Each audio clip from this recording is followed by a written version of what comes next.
Aujourd'hui, Dieu te dit, sois productive. Tu sais, la femme du Proverbe 31, c'est l'exemple parfait de la femme productive. C'est une femme avec le travail de ses mains, elle produisait.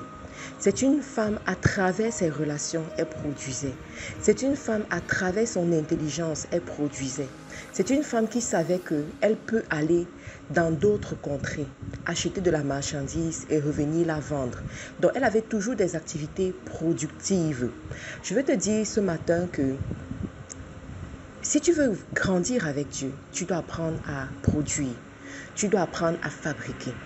Les États les plus riches, ce sont les États qui produisent. Les États qui dominent sur d'autres, ce sont les États qui produisent. Une femme qui évolue avec Dieu, qui ne peut pas produire, c'est une femme qui va manquer. C'est une femme qui n'aura pas le choix. C'est une femme qui sera renfermée à un moment donné. C'est une femme qui ne pourra pas pleinement agir dans sa destinée. Parce que, prenons juste le simple exemple, savoir donner aux veuves et aux orphelins. Comment vas-tu donner aux veuves et aux orphelins si tu n'as pas? Si tu ne produis pas. Alors je vais te dire aujourd'hui, apprends à produire. Alors la bonne nouvelle en ce qui concerne la productivité de la femme, c'est que ça commence dans sa cuisine. Si tu es une femme et que tu ne peux rien faire sortir de ta cuisine, ça veut dire que tu as un véritable problème. Chaque femme a la capacité de faire sortir quelque chose de sa cuisine. Qu'est-ce qu'il y a dans ta cuisine? Qu'est-ce que tu peux faire de ta cuisine? La femme dans la Bible qui était très endettée, Dieu lui a parlé par rapport à ce qui se trouvait chez elle et ou particulièrement dans sa cuisine. L'huile se trouve dans la cuisine.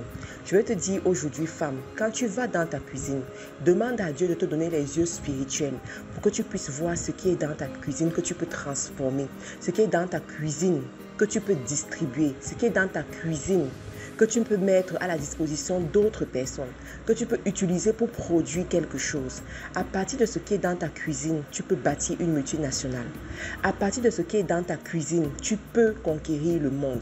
À partir de ce qui est dans ta cuisine, tu peux donner du travail à d'autres personnes.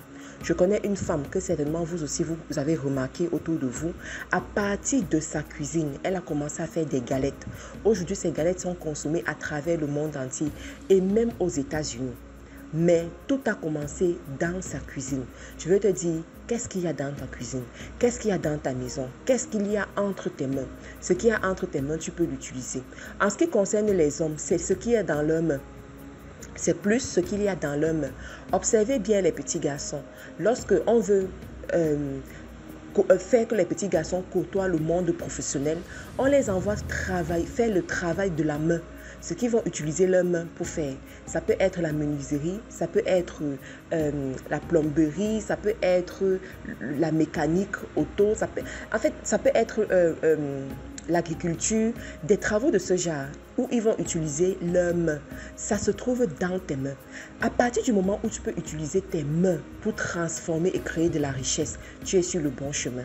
À partir du moment où tu peux utiliser tes mains pour créer cette production, tu es sur le bon chemin.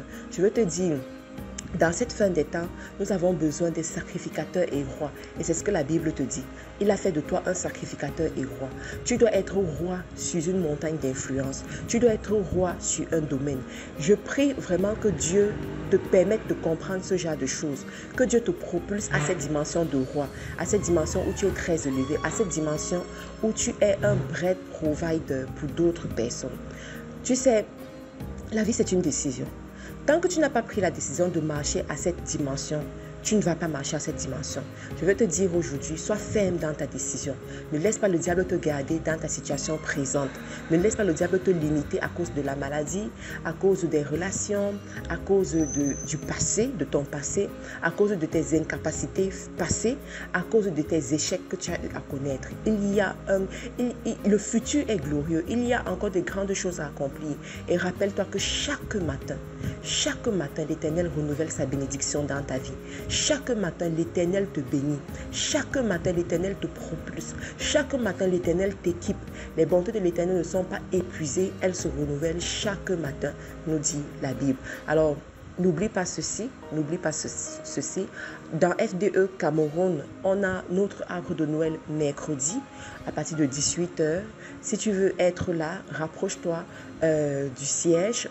Rapproche-toi du siège et viens à ce rendez-vous de mercredi. Merci d'avoir pris la peine d'écouter ce boost matinal jusqu'à la fin. Tu peux nous retrouver sur les réseaux sociaux en recherchant Faiseur d'Esprit International FDE sur Facebook, YouTube et Instagram.